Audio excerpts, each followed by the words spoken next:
Boa tarde, turma 11, tudo bem? Vamos agora para o livro de Geografia. Corre lá, pega o seu livro. Vamos começar a Geografia com o livro do quarto bimestre, página número 4. Na página número 4, está escrito lá em cima o título: Bocas, bicos e dentes. Vou ler para vocês a fábula da raposa e a cegonha. A raposa e a cegonha mantinham boas relações e pareciam ser amigas sinceras. Certo dia, a raposa convidou a cegonha para jantar e, por brincadeira, botou na mesa apenas um prato raso contendo um pouco de sopa.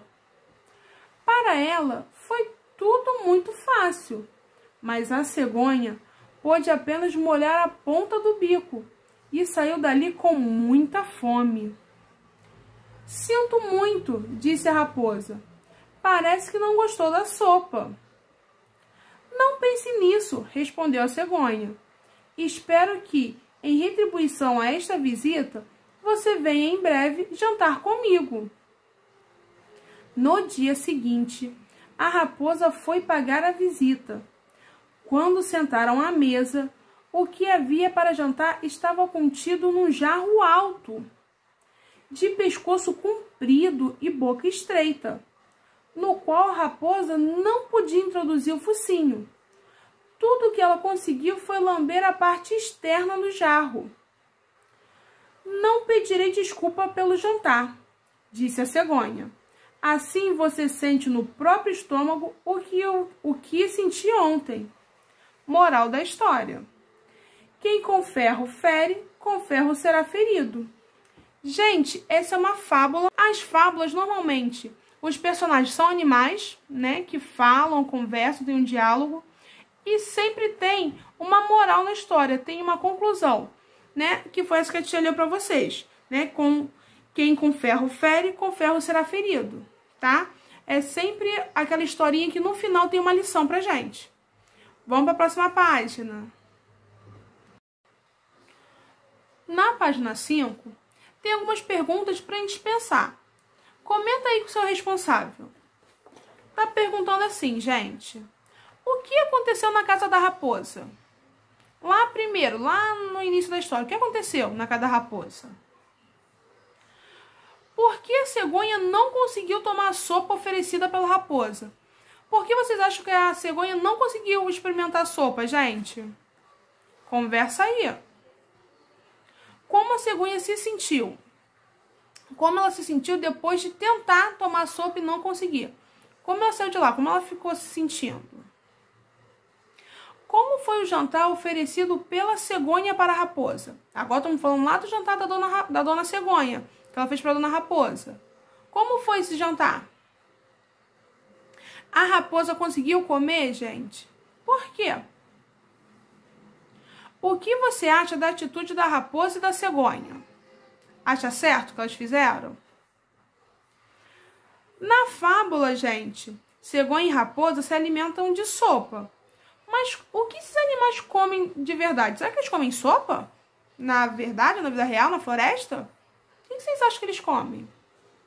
Então, vocês vão comentar aí com o familiar para ver o que vocês acham dessa história.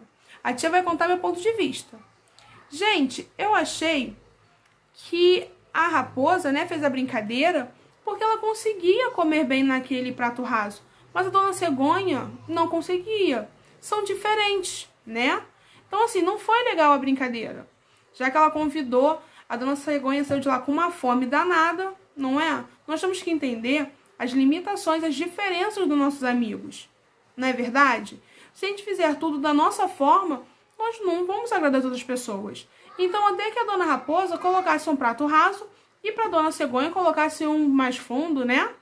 Então, assim, tem que ser adaptado, não é verdade? Agora eu quero saber de vocês. Conversa aí para te saber depois, tá bom?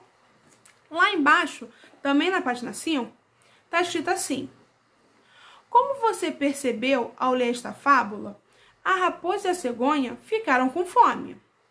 Porque em ambas as situações, um dos animais representados não conseguiu se alimentar porque os recipientes não estavam adequados.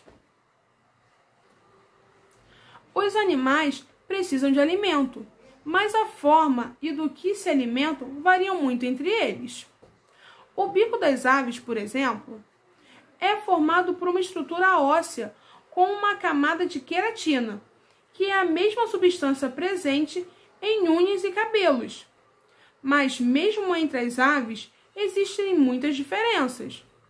Apesar de todos os bicos serem formados por uma parte inferior e outra superior, eles variam muito na forma e no tamanho.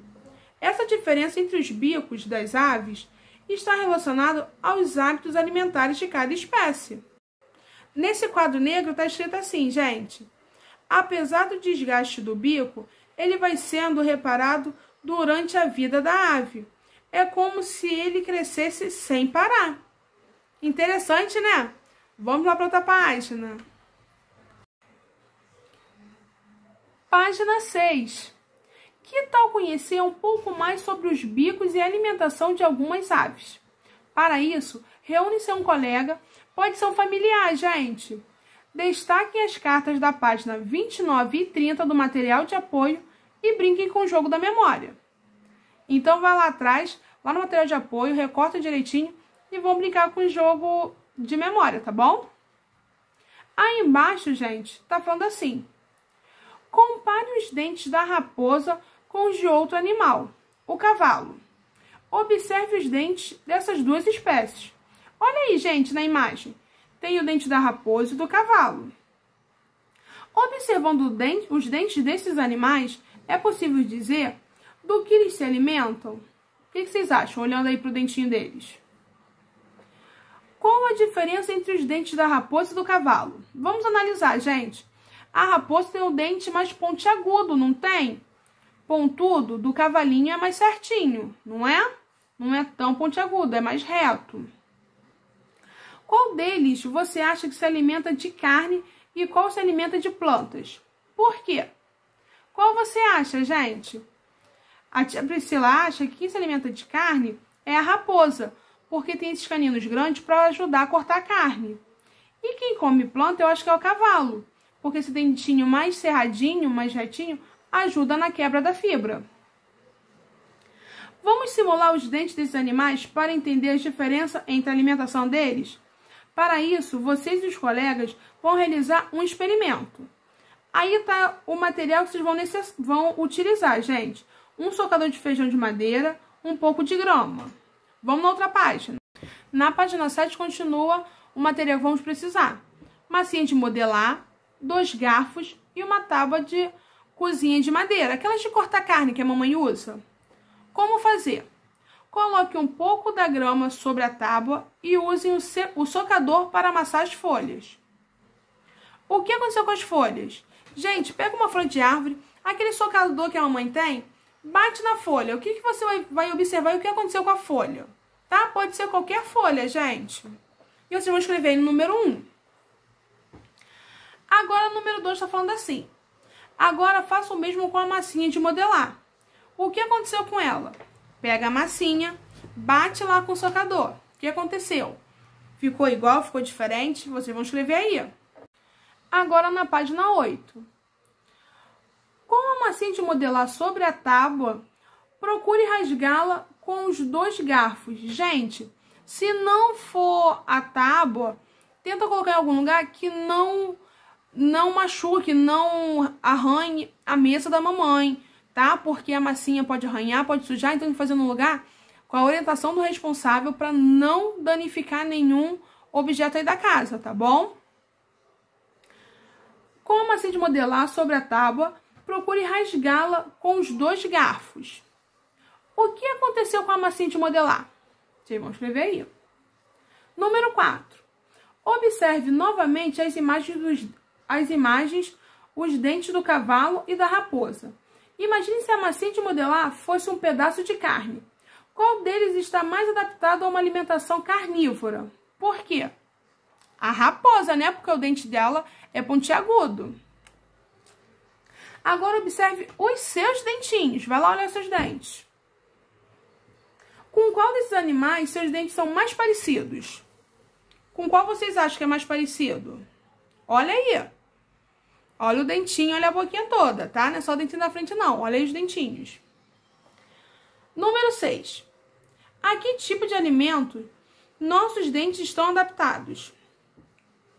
Quais são os alimentos que nós comemos, gente? São adaptados aqui. Escreve aí. Esse rapaz aí que tá comendo esse sanduíche gostosão, tá escrito assim. Você costuma mastigar bem os alimentos?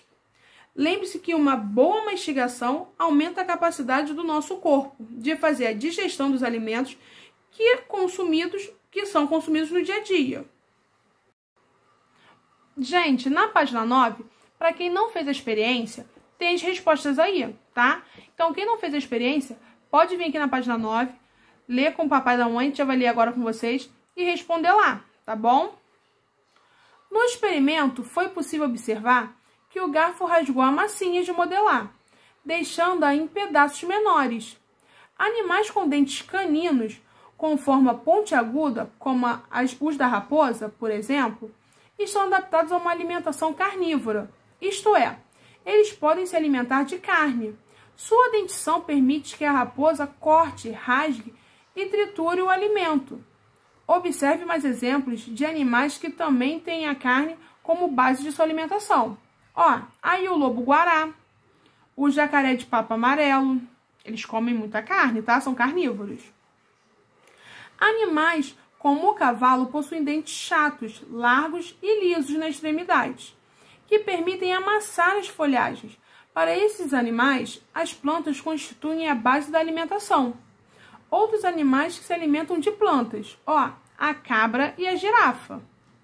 Vamos para a próxima página. Na página 10 tem um texto que eu vou ler para vocês. Qual é o bicho mais comilão? Sem dúvida nenhuma, o bicho que come a maior quantidade de alimento por dia é a baleia azul. Não por acaso, o maior animal do planeta. Para manter seu corpo colossal em funcionamento, ela ingere cerca de 8 toneladas de comida diariamente, o que corresponde a 5% de seu peso total. Entre os animais terrestres, o campeão é o elefante, que abomina qualquer tipo de carne e se empanturra de capim e outros vegetais. Mas esses dois só podem ser considerados campeões se levarmos em conta a quantidade absoluta de comida. Quando o critério é a relação entre peso do bicho e a ingestão de alimento, o título de maior comilão do mundo vai para um pequeno mamífero de apenas 3,5 centímetros de comprimento. O musaranho pigmeu, dono de 30 afiadores dentes, ele praticamente vive para comer. Nossa, tão pequenininho, come a beça. Ô, comilão, tá vendo? Bom, turma 11, terminamos aqui. Até a próxima aula.